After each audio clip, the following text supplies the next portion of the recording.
sisters and brothers all. For me and my countrymen in Grenada, Carriacou, and Petit Martinique, I stand here with mixed emotions. I'm proud to be celebrating the life of a Caribbean icon. It's sad to see the passing of a friend, a true friend of my country. I feel, therefore, a profound sense of loss as we gather here today for the funeral of our late brother. A personal friend, a friend of the new National Party, and a friend of Grenada, Carriacou, and Petit Martinique. His entire life's work, friends, may have labeled him a Jamaican, but for the many of us elsewhere in the region, Eddie was a Caribbean man, a champion of regional integration movement, and one who advocated for change to improve the process that unites us all.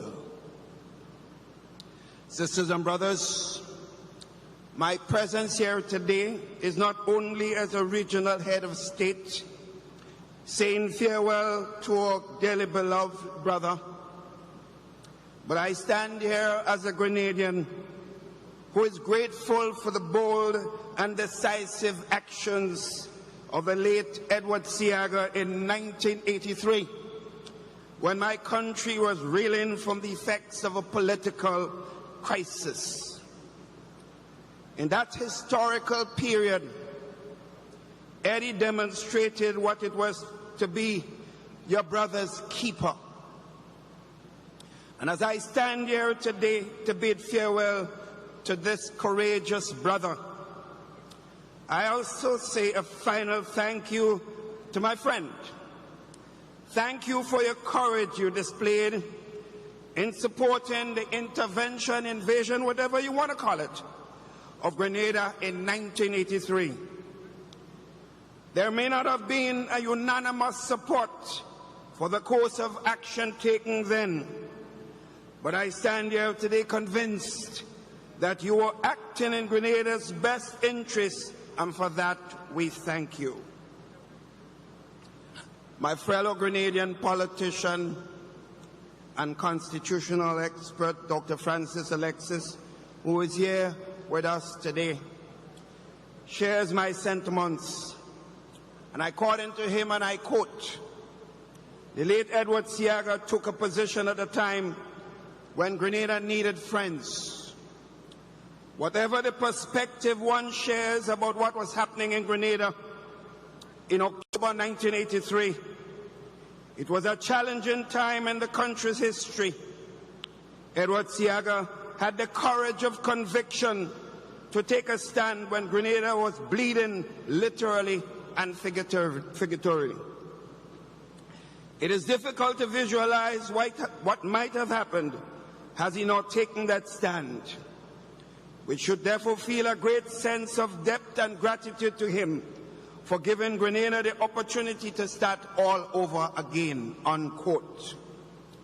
Back in 1984, Dr. Alexis was one of the leaders of the Grenada Democratic Movement, which later merged with 3 other political parties to become the new National Party, which I now head today.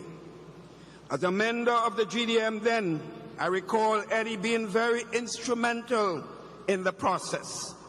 And it's by no means a coincidence, sisters and brothers, that the NMP, like the JLP, uses the color green. I don't have a green shirt today, but the color green is important. This symbolizes the brotherhood we shared and continue to share with the JLP up to today. When parliamentary democracy was restored in Grenada, Eddie was one of the regional leaders who visited Grenada for the opening of the Parliament. That closeness between Grenada and Jamaica continued for much of the 1980s and onwards. How many of you know that Grenada is even referred to as Little Jamaica and Jamaica as Big Grenada? Another Grenadian who engaged closely with Eddie during that period was Winston White, who was one of the leaders of the three other political parties. Was invited during the 1980s to address a meeting of the JLP. Winston too believes that Eddie was, and I quote, a true West Indian stalwart. Personally, one of my fondest moments of Eddie was born in 1984. When I entered the political arena then, I looked to leaders like himself, the John Comptons and James Mitchell and others, who had the experience in the political stage. I was not to be disappointed, and up to this day, I remain grateful for the words that Eddie shared with us and continue to share over the years. Edward Seaga, therefore, was regarded as a thinker, one who gave a deep consideration to political and social issues that not only affected Jamaica but the wider Caribbean. Party politics aside, he had the ability to transcend the geographic boundaries of Jamaica and see what was needed in the wider Caribbean. He was an advocate of social justice, and he was fearless in defense of positions that he believed in. Let us therefore ensure that his legacy lives on.